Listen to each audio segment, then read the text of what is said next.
Hi ಎಲ್ರಿಗೂ ನಮಸ್ಕಾರ. Welcome to ಮಾಯ ಅಡುಗೆ ಮನೆ. ನಾನು ಇವತ್ತಿಲ್ಲಿ ಇನ್ಸ್ಟಂಟ್ ಗುಲಾಬ್ ಜಾಮೂನ್ ಮಾಡ್ತಾಯಿದ್ದೀನಿ. ತುಂಬ ಟೇಸ್ಟಿಯಾಗಿರುತ್ತೆ. ಹಾಗೆ ಇದು ಹೋಟೆಲ್ ಸ್ಟೈಲ್ನಲ್ಲಿ ಮಾಡ್ತಾಯಿದ್ದೀನಿ. ನೀವು ಮನೇಲಿ ಟ್ರೈ ಮಾಡಿ. ಹಾಗೆ ನಾನೇನು ಹೇಳ್ತೀನಲ್ಲ ಅದೇ ಸ್ಟೆಪ್ ಲಾಸ್ಟ್ ತನಕ ನೋಡಿ. ಆವಾಗ ನಿಮಗಿದೇ ಥರ ಹೊರಗಡೆ ಕ್ರಿಸ್ಪಿಯಾಗಿ ಒಳಗಡೆ ಸಾಫ್ಟಾಗಿರೋ ಇನ್ಸ್ಟೆಂಟ್ ಗುಲಾಬ್ ಜಾಮೂನ್ ರೆಡಿ ಆಗುತ್ತೆ. ಬನ್ನಿ ಹೇಗೆ ಮಾಡೋದು ನೋಡೋಣ. ಇಲ್ಲಿ ನಾನು ಅರ್ಧ ಕೆ ಜಿಯಷ್ಟು ಸಕ್ಕರೆ ತೊಗೊಂಡಿದ್ದೀನಿ, ಅಂದರೆ 1 ಬೌಲ್ ಆಗುತ್ತೆ. ಅದಕ್ಕೆ ನಾನು 2 ಬೌಲಷ್ಟು ನೀರು ಹಾಕ್ಕೊಳ್ತಾ ಇದ್ದೀನಿ. ಮುಳುಗಬೇಕು ಸಕ್ಕರೆ ಫುಲ್ಲು, ಅಷ್ಟು 2 ಬಟ್ಲಷ್ಟು ಇಲ್ಲಿ ನೀರು ಹಾಕ್ಕೊಳ್ತಾ ಇದ್ದೀನಿ. ಇಲ್ಲಿ ನಾನು ಏಲಕ್ಕಿ ಪುಡಿ ಹಾಕ್ಕೊಳ್ತಾ ಇಲ್ಲ, ಅದ್ರ ಬದಲಾಗಿ ನಾನು ಕೇಸರಿ ದಳ ಹಾಕ್ಕೊಳ್ತಾ ಇದ್ದೀನಿ. ಇದೇ ಈ ಜಾಮೂನ್ಗೆ ಟೇಸ್ಟನ್ನು ಎನ್ಹಾನ್ಸ್ ಮಾಡೋದು, ಜಾಸ್ತಿ ಮಾಡೋದು. ತುಂಬ ಚೆನ್ನಾಗಿರುತ್ತೆ ಹಾಕ್ಕೊಂಡ್ರೆ. ಯಾವಾಗಲೂ ನೀವು ಏಲಕ್ಕಿ ಪುಡಿನೇ ಹಾಕ್ಕೊಂಡು ಮಾಡ್ತಿದ್ರೆ ಆದರೆ ಒರಿಜಿನಲ್ ಕೇಸರಿ ದಳ ಹಾಕ್ಕೊಬೇಕು ನೀವು. ಹಾಕ್ಕೊಂಡು ಈ ಥರ ಕೇಸರಿ ದಳ ಮತ್ತು ಅದು ಕಲರ್ ಚೇಂಜ್ ಆಗಬೇಕು. ಹಾಗೆ ಸಕ್ಕರೆ ಕರಗಬೇಕು ಅಲ್ಲಿ ತನಕ ಇದನ್ನು ಸಿಮ್ಮಲ್ಲಿ ಇಟ್ಕೊಂಡು 10ರಿಂದ 15 ನಿಮಿಷ ಚೆನ್ನಾಗಿ ಕುದಿಸ್ಕೊಳ್ಳೋಣ. ನೋಡಿ, ನೀರಿನ ಕನ್ಸಿಸ್ಟೆನ್ಸಿ ಕಮ್ಮಿ ಆಗಿದೆ, ಇದೇ ಥರ ಇರಬೇಕು. 1:1 ಹಾಕ್ಕೊಂಬಿಟ್ರೆ ನಿಮಗೆ ಅದು ಪಾಕ ಗಟ್ಟಿಯಾಗಿ ಜಾಮೂನು ಮೇಲಿನ ಕೋಟು ಗಟ್ಟಿ ಗಟ್ಟಿ ಆಗಿಬಿಡತ್ತೆ, ಚೆನ್ನಾಗಿರಲ್ಲ. ಇದೇ ಥರ ಇದ್ದರೆ ಚೆನ್ನಾಗಿರುತ್ತೆ. ಇಲ್ಲಿ 1 ಬಟ್ಲಷ್ಟು ಹಿಟ್ಟನ್ನು ಜರಡಿ ಮಾಡ್ಕೊಳ್ಳೋಣ. ಅದು ಹೇಗಂದರೆ ಅದರಲ್ಲಿರೋ ಗಂಟೆಲ್ಲ ಒಡ್ಕೋಬೇಕು, ಆ ಥರ ನೀವು ಜರಡಿ ಮಾಡಿ ಇಟ್ಕೋಬೇಕು. ಆವಾಗ ನೀವು ಹಿಟ್ಟು ಕಲಿಸುವಾಗ ಚೆನ್ನಾಗಿ ಸಾಫ್ಟಾಗಿ ಚೆನ್ನಾಗಾಗತ್ತೆ. ನೋಡ್ತಾ ಇರ್ಬೋದು, ಇಲ್ಲಿ ನೋಡಿ ಎಷ್ಟು ಉದ್ರುದ್ರಾಗಿ ಚೆನ್ನಾಗಿ ಜರಡಿ ಆಗಿದೆಲ್ಲ. ಈ ಥರ ಜರಡಿ ಮಾಡಿಕೊಂಡು ಇಟ್ಕೊಳ್ಳೋಣ. ಇದನ್ನು ನಾನು ಇವಾಗ ಯಾವುದೇ ರೀತಿ ಮಿಲ್ಕ್ ಪೌಡ್ರ್ ಆಗಲಿ ಏನೂ ಹಾಕಿಲ್ಲ. ಇಲ್ಲಿ ಬರೀ ಹಾಲಿನಲ್ಲಿ ಸ್ವಲ್ಪ ಹಾಲು ಹಾಕ್ಕೊಂಡು ಒಂದು ಹದಕ್ಕೆ ಕಲಿಸ್ಕೊಬೇಕು. ಒಂದೇ ಸಲ ಹಾಲು ಹಾಕ್ಕೊಳಕ್ಕೆ ಹೋಗಿಬಿಡಿ. ಸ್ವಲ್ಪ ಸ್ವಲ್ಪ ಹಿಟ್ಟಿಗೆ ಹಾಲು ಹಾಕ್ಕೊಂಡು ಕಲಿಸ್ತಾ ಹೋಗಿ, ಆವಾಗ ನಿಮಗೆ ಹದ ಕ್ಲೀನ್ ಆಗ್ತಾ ಹೋಗುತ್ತೆ. ನೀವು ಒಂದೇ ಸಲ ಹಾಲು ಹಾಕ್ಕೊಂಬಿಟ್ರೆ ಒಂದೊಂದು ಸಲ ನೀರಾಗಿಬಿಡತ್ತೆ ಹಿಟ್ಟು. ಅದಕ್ಕೆ ಸ್ವಲ್ಪ ಹಿಟ್ಟಿನ ಅದಕ್ಕೆ ಕಲಿಸ್ಕೊಳ್ಳಿ. ಇಲ್ಲಿ ನಾನು ತುಂಬಾ ಗಟ್ಟಿ ಕಲಿಸ್ಕೊಳ್ತಾ ಇಲ್ಲ, ಹಾಗೆ ತುಂಬ ನೀರಾಗೂ ಕಲಿಸ್ಕೊಳ್ತಾ ಇಲ್ಲ, ಹಾಗೆ ಚಪಾತಿ ಹಿಟ್ಟಿನ ಅದಕ್ಕೂ ಕಲಿಸ್ಕೊಳ್ತಾ ಇಲ್ಲ. ಅದಕ್ಕಿಂತ ಸ್ವಲ್ಪ ಕಮ್ಮಿ ಹದದಲ್ಲಿ ಕಲಿಸ್ಕೊಳ್ತೀನಿ. ನೋಡಿ, ಚೆನ್ನಾಗಿ ನಾದ್ಕೊಂಡು ಹಿಟ್ಟನ್ನು ಕಲಿಸ್ಕೊಳ್ಳೋಣ.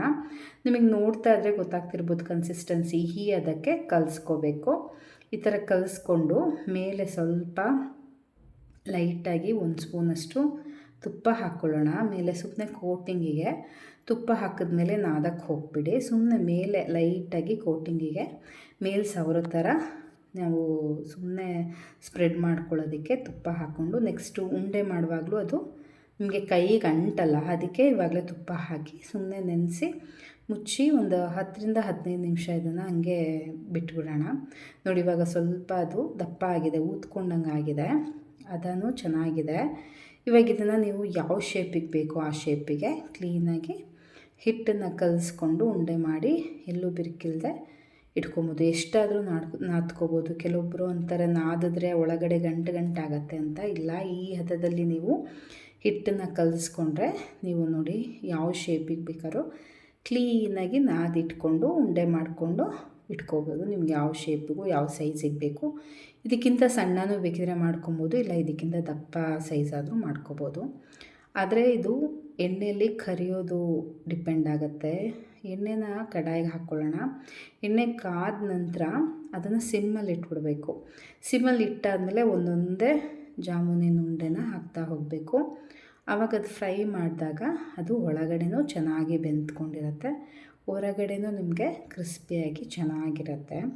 ನೀವು ಹೈ ಫ್ಲೇಮ್ನಲ್ಲೇ ಇಟ್ಕೊಂಡು ಬೇಯಿಸ್ತಾ ಹೋದರೆ ಅದು ಒಳಗಡೆ ನಿಮಗೆ ಬೇಯೋದಿಲ್ಲ, ಹೊರಗಡೆ ಮಾತ್ರ ಕಲರ್ ಚೇಂಜ್ ಆಗ್ತಾ ಇರುತ್ತೆ.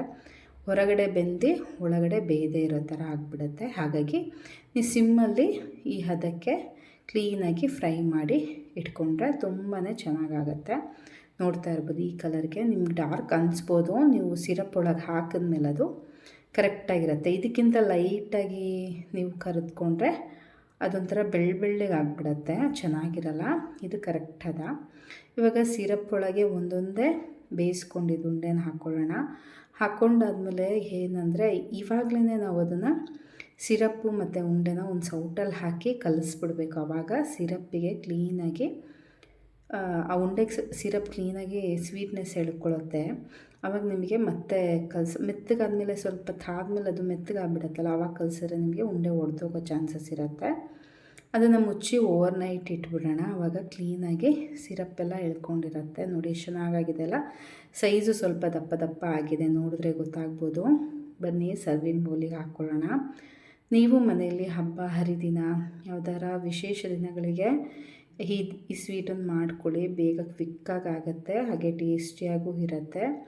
ನೀವು ಮನೆಯಲ್ಲಿ ಇದನ್ನು ಹೇಗೆ ಅಂತ ಟ್ರೈ ಮಾಡಿ ನನಗೆ ಕೆಳಗಡೆ ಕಮೆಂಟ್ಸ್ ಮಾಡಿ ಹೇಳಿ ಹೇಗಿತ್ತು ಅಂತ. ಹಾಗೆ ನನ್ನ ಚಾನಲ್ನ ಲೈಕ್ ಮಾಡಿ, ಶೇರ್ ಮಾಡಿ, ಸಬ್ಸ್ಕ್ರೈಬ್ ಮಾಡಿ. Thank you so much.